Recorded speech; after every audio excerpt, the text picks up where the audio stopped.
Labdien, skolotāji! Labdien! Apsēdies lūdzu pie klavierēm un sāksim stundu. Paņem lūdzu savu nošu mapi un atver to. Stundu sāksim mēs ar vingrinājumiem.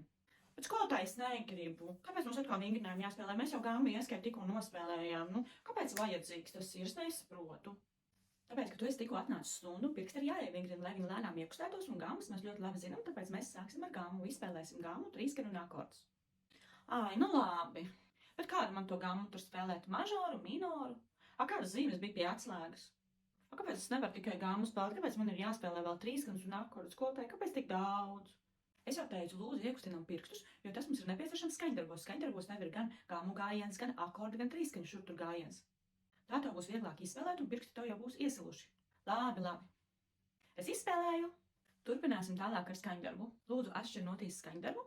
Mājās tev bija uzdots 4 taktus iemācīties no galvas spēlēt kopā ar rokām. Pagājušo reizi mēs stundā spēlējām atsevišķām rokām un salikām 4 taktus kopā ar rokām, un to mājās bija nepieciešams atkārtot.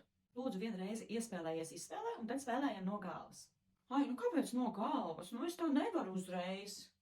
Es mājās tik daudz skolotāju mācījos, es spēlēju, un man jau palika garlaicīgi no spēlēšanas. Es vairs nezinu, kāpēc tik daudz jāspēlē. Pagaidiet, skolotāji, bet labajai rokai vīles atslēgā, kas tā pirmā pa noti ir? Es neatceros vairs. Un skatos, kreisai rokai arī, kas tās pa notīm? Es taču bārstu atslēgu vispār nezinu. Jūs pagājušais kaut ko man tur teicāt.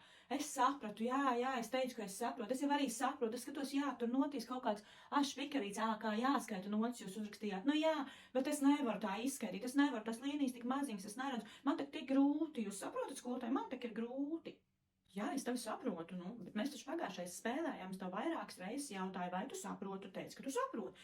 Es tev liku skaitīt tās notis, tu teici, ka tu saproti. Tās notis vienkārši jāskaita uz augšu uz leju atkarībā, kur tā nākamā notis. Es tev parādīju 2 metodas, kādā veidā tu šo noti atrodi, kā tu viņu skaiti. Tu vari izvēlēties, kāda tev ir saprotamāka, ērtāka metoda, mēs jau to pagājušais izrunājām. Lūdzu, uzliec rokas uz klavierēm un spēlējam. Turklāt, ja es katru reizi tev teikšu priekšā visas notis, tad tu neko nesapratīsi, un tev būs vēl grūtāk ar katru stundu, tu nesapratīsi, ko tu tur spēlē un kāpēc tu to spēlē.